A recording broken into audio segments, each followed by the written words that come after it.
के बाद हम लोग प्रश्नावली 2.2 का प्रश्न क्रमांक 1 का दूसरा क्वेश्चन करेंगे। इसमें दिया गया है 4s वर्ग माइनस 4s प्लस 1। तो सबसे पहले हम लिख लेंगे दिया गया बहुपद। इसके हमें शून्य ज्ञात करना है और साथ ही साथ हमें शून्यकों और गुणांकों के बीच संबंध की सत्यता की जांच भी करनी है। तो इसके लिए हम बहुपद को तोड़ेंगे। आपको देखना है यहाँ पर सबसे आखिरी वाली संख्या का गुणा शुरू वाली संख्या में करना है, यानी s वर्ग के गुणांक में करना है। और तो ये आया 1 चौके 4, यहाँ पर 4 आया, तो हम इसको रफ में करते हैं। तो 1 का गुणा 4 में किया तो आया ये 4। अब हमें ऐसी दो संख्याएं खोजनी हैं जिनका गुणा 4 हो। तो हमने देखा कि 4 एकम 4 होता है या 2 दूनी 4 होता है। और अब इनमें से हमें कौन सी संख्याएं दो सेलेक्ट करनी है, या हमें 4 या 1 करना है या हमें 2 या 2 करना है। तो इसके लिए हमें देखना है कि हमें जोड़ने घटाने से -4 भी मिलना चाहिए और गुणा से हमें 4 मिलना चाहिए। गुणा से हमें 4 मिलना चाहिए और जोड़ने घटाने से -4 मिलना चाहिए। तो देखिए यहाँ पर यदि हम गुणा करते हैं तो 4 और 1 का गुणा करते हैं तो भी 4 आता है, और 2 और 2 का गुणा करते हैं तो भी 4 आता है। लेकिन जोड़ने घटाने से 4 और 1 का -4 नहीं आता है, लेकिन -2 और -2 कर दिए जाएं तो ये -4 आ जाता है।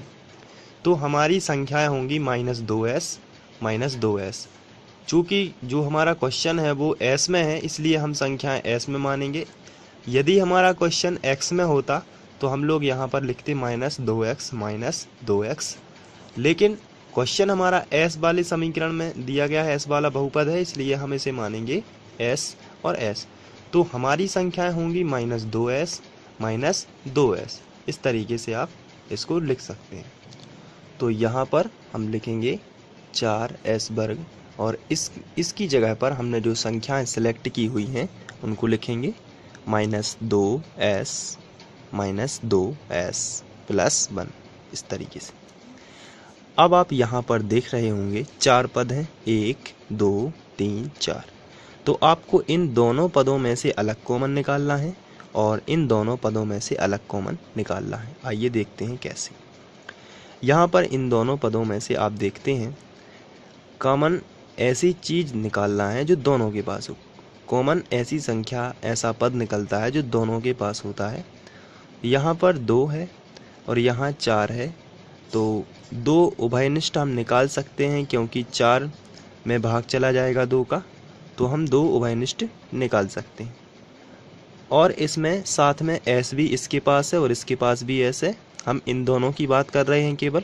तो यहाँ 2 है, यहाँ 4 है, तो 2 का भाग चला जाएगा, इसलिए उभयनिष्ठ 2 निकल सकता है। यहाँ s है, यहाँ भी s है, इसलिए s भी कॉमन निकल जाएगा। तो टोटल 2s कॉमन निकाला हमने। अब देखते हैं इन दोनों के पास क्या बचा।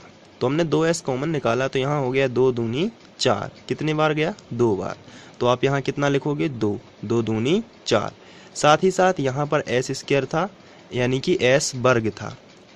तो यहाँ पर एक s हमने निकाल भी लिया, तो एक s तो यहाँ पर बच जाएगा, माइनस लगा है तो माइनस। यहाँ पर हमने 2s कॉमन निकाला, तो ये पूरा का पूरा 2s जो है ये उठकर बाहर चला गया, तो इसके पास बचेगा केवल 1। अब यहाँ पर हम देखते हैं इन दोनों में से कॉमन निकालना है। यहाँ 2 है लेकिन यहाँ 2 नहीं है, यहाँ s है लेकिन यहाँ s नहीं है। तो हम ये समझते हैं कि दोनों के पास में ऐसा कोई पद नहीं है जो दोनों में से कॉमन आ सके। तो ऐसी स्थिति में जब कोई भी संख्या कॉमन ना निकल रही हो तो हम मिनिमम 1 जो है उसे कॉमन निकाल सकते हैं। तो 1 कॉमन निकालने के लिए पहले तो ये जो चिन्ह लगा है उसी चिन्ह के साथ में कॉमन निकालते हैं 1 को। तो ये जो है जो चिन्ह था माइनस का, तो यहाँ पर माइनस साइन और 1 हमने उभयनिष्ठ निकाला, तो ये पूरा ज्यों का त्यों। लेकिन आपको ध्यान रखना, जब भी माइनस चिन्ह कॉमन हो तो अंदर का चिन्ह बदल जाता है, यानी कि ये होगा 2s धन का है तो ये हो जाएगा ऋण का और 1। फिर हम लोग देखते हैं कि ये दोनों ब्रैकेट 1 से आ जाते हैं, यानी समान है। तो हमारा क्वेश्चन का जो आंसर है, जो हल है, वो सही जा रहा है।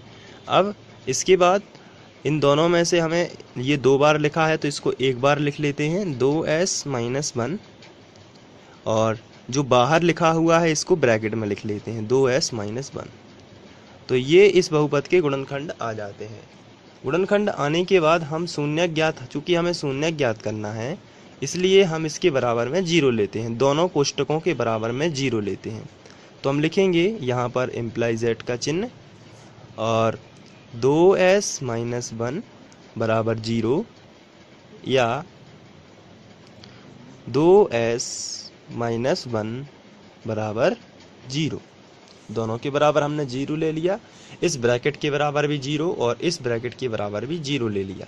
इसके बाद आपको आगे बढ़ना है और जो ऋण का 1 है ये इस तरफ आ जाएगा, -1 इस तरफ आएगा तो +1 हो जाएगा। तो यहाँ मिलेगा हमें 2s बराबर +1 या इसी तरीके से इसको हम पक्षांतर कर देंगे तो -1 है, इसी तरीके से ये हो जाएगा इस तरफ +1। तो 2s बराबर +1, 0 हट जाएगा और यहाँ पर +1 आ जाएगा। अब इसके बाद हम, चूँकि हमें s का मान निकालना है इसलिए जो s के साथ में ये जो 2 है ये गुणा में है, तो गुणा वाली संख्या का पक्षांतर बटे में होता है, इसलिए s बराबर आएगा 1/2।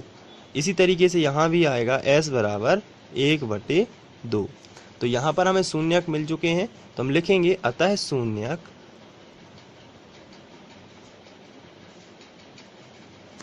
1/2 व 1/2।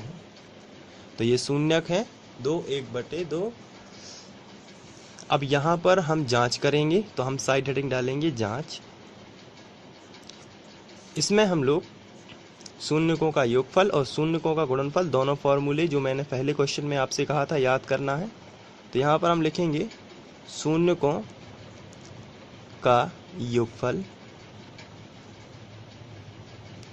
बराबर, हमारा फॉर्मूला था ऋण x का गुणांक बटे x वर्ग का गुणांक, लेकिन हमारा जो क्वेश्चन है वो s में है, तो यहाँ पर थोड़ा सा फॉर्मूला बदल जाएगा और यहाँ पर होगा ऋण s का गुणांक बटे s वर्ग का गुणांक। ये फॉर्मूला इतना सा बस चेंज हो जाएगा, x की जगह पर s आ जाएगा क्योंकि हमारा क्वेश्चन जो है वो s में है। शून्यकों का योगफल, शून्यकों का योगफल कर देते हैं। हमारा पहला शून्यक था 1/2 प्लस हमारा दूसरा भी शून्यक है 1/2, दोनों का योगफल कर देते हैं और इसको हम ज्यों का त्यों लिखेंगे ऋण s का गुणांक बटे s वर्ग का गुणांक। इसके बाद हम दोनों का एलसीएम लेंगे तो ये आएगा, यहाँ पर आपको एक सिंपल ट्रिक मैं बता देता हूँ। 1/2 का मतलब होता है आधा, तो आधा प्लस आधा, आधा आधा जुड़ने के बाद बनेगा 1। आप डायरेक्ट भी इसको लिख सकते हैं, आधा प्लस आधा बराबर 1 बराबर ऋण s का गुणांक बटे s वर्ग का गुणांक। तो अब हम लोग यहाँ पर देखते हैं कि ये सत्यता की जांच होती है नहीं।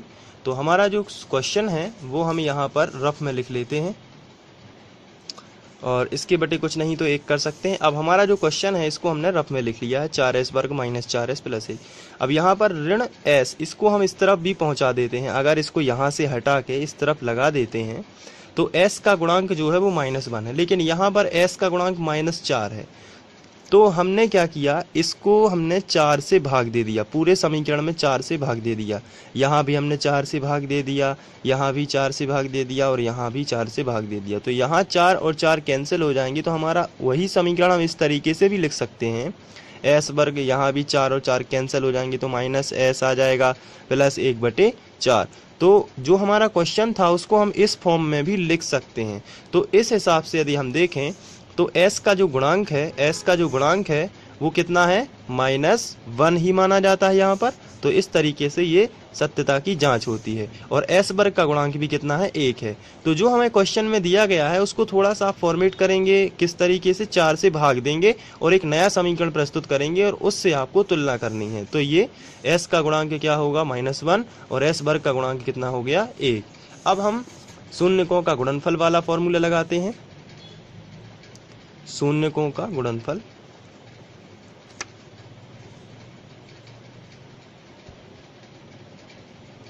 और शून्यकों का गुणनफल वाला फॉर्मूला होता है अचर राशि बटे x वर्ग का गुणांक, लेकिन यहाँ पर लिखेंगे हम s वर्ग का गुणांक। तो लिखेंगे अचर राशि बटे s वर्ग का गुणांक।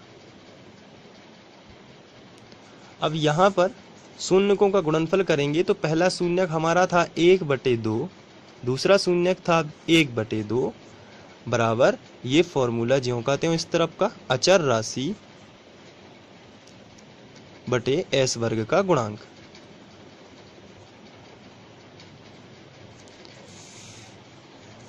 यहाँ पर ऊपर ऊपर का गुणा होगा तो आएगा 1 एकम 1 और नीचे नीचे का गुणा होगा तो 2 दूनी 4 बराबर अचर राशि बटे s वर्ग का गुणांक। तो यदि हम अचर राशि की बात करें तो हमारी 1/4 है और s वर्ग का गुणांक इसके बटे में हम 1 लिख सकते हैं। तो s वर्ग का गुणांक कितना माना जाएगा 1। तो हमारे जो बेसिकली जो हमने उसको फॉर्मेट किया था ये है, और इसमें जो बहुपद है हमने 4 से भाग दिया था तो ये बना था। तो इसमें अचर राशि वास्तव में 1/4 ही है। तो अचर राशि कितनी होगी 1/4 और s वर्ग का गुणांक कितना है 1 ही है। तो इस तरीके से सत्यता की जांच होती है और संबंध भी स्थापित होते हैं। तो आप इसको हल कर सकते हैं। इसके बाद नेक्स्ट क्वेश्चन लेते हैं। Thank you.